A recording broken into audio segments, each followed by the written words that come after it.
Why is it important for us to read scripture every day? Why is it important for us to know scripture like the back of our hand? Well, Jesus is the ultimate role model, right? We should always look towards how he conducted himself. He was sinless, and he did almost everything he did was for us to learn from and to emulate. Think about the Last Supper, when he washes the apostles' feet. That was so emblematic, right? Those that are last on earth will be first in heaven. Those that provide service will be rewarded. So he's the perfect role model. And just like Satan came and tempted Jesus in the wilderness while he was fasting for 40 days and tempted him, we also deal with the whisperings of demons and Satan in our ear. We also have to deal with temptation, provided like a nice warm hot plate of food presented to us quite frequently. Especially the more we lean into this relationship, the more he's panicking and trying to serve up our favorite meals, with just our favorite toppings. And so we have to look towards Jesus to see how he dealt with Satan. And how did he deal with Satan? These words, "It is written." That's how he responded. And then he would quote scripture. And then Satan would quote scripture back. So Satan can quote scripture to serve his own needs. We have to remember that when we hear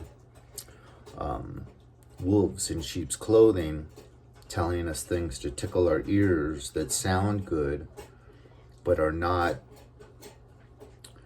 sometimes the hard truth that we find in the words of Jesus in the four Gospels. Oh, little sidebar. I went to like a men's group, and I mentioned, it was the first time I'd gone, so I mentioned myself and my love of the Lord and some other things about the goodness of God. And immediately afterwards, I'm talking with two guys after the meeting's over, and this woman just comes up and like kind of sits down right next to us and listens. And she's so close though that we all kind of look at her, and she just smiles and she just starts listening, like to make sure that things don't go into that realm again that I did. But me, I can't help, so I take it into that realm again. And she pops up and she says, "Did you know the quotes of Jesus, when they counted them, there was only 34? He only said 34 things that are quoted from him in the Bible."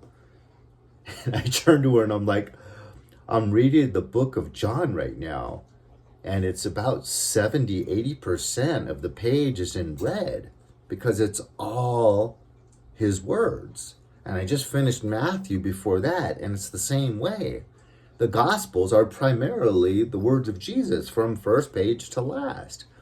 She tried to say there was only 34 quotes of what Jesus had said. But, you could see that she was on assignment. So Satan has his minions. And yes, we have temptation within our own self to do certain sinful things, but also we have his minions around him, just like Satan was quoting scripture in Jesus's 40-day fast to try to convince him of certain things. You're going to have these blood and flesh vessels around you doing the exact same thing. So we have to know scripture so that we can respond with "it is written," because it's like pulling the rug out from underneath their feet. Because if someone's being biblical and trying to use scripture against what you're saying that you know in your heart of hearts is the reality and the truth, they're going to try to quote scripture and still come at you from that same angle you're coming at to undermine what you're saying. So you have to know scripture. You have to know it. You have to live it, breathe it, sleep it, eat it, read it. It has to be, I remember I went to summer camp for baseball. It was a baseball summer camp. And I was so happy to hear these words the first day, because one of the coaches stood up and said, for the next 5 days, you guys are going to be, every moment you're here, you're going to be thinking, eating, playing baseball. You're going to have almost every thought running through your mind is going to be baseball. When you sleep at night, you're going to be dreaming baseball. Okay, you're going to be discussing your legendary heroes. You're going to be watching film footage every day of what you did on the playing field that day, with coaches analyzing it and breaking down exactly what you did right, exactly what you did wrong. And my heart swooned because I loved baseball. It should be the same thing with Jesus. From the first moment we wake up in the morning until the last moment, right? Pray ceaselessly. We need to just, so that scripture is the foundation, right? Jesus says, the wise man builds his house on a firm foundation, whereas the unwise man just builds it on sand, and when the rains and the floods came, it was washed away. Our foundation is the Bible. And so we have to know scripture, because as I said in the beginning, the further we go on this walk, and the more we are able to rise above our flesh, heck, even nail it to the cross and crucify our flesh, the more Satan and demons are going to panic, and the more and the more and the more they're going to come at you with temptations. Once again, just those temptations that are your old man. I love, having 3 beers in an hour. That's inappropriate. I love my whiskey. Friday night. I like to tie one on. And that doesn't go away. Even if you quit that habit, sometimes you still kind of think fondly about how nice it was Friday night to have 3 glasses of whiskey with a good cigar, in front of the TV, because you owe that to yourself. You went through a long, hard work week, and that temptation will still come in your mind. But more is these people that will start coming out of the woodwork and contradicting you and offering to give you. When I first moved here, someone just kept offering me really, really inappropriate things and suggesting that I steal, basically. And it's like, get behind me, Satan. You're suggesting I steal these 3 items. Every day I see you. You're suggesting I steal this.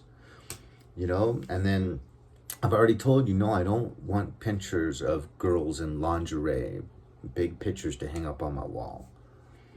And then suggesting it again and again.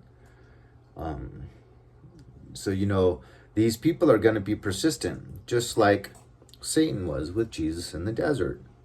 Okay, he tried this approach. It didn't work. Churn these rocks into bread. Fell flat, Okay, let me take you to the highest buildings and look over all these cities. They can all be yours.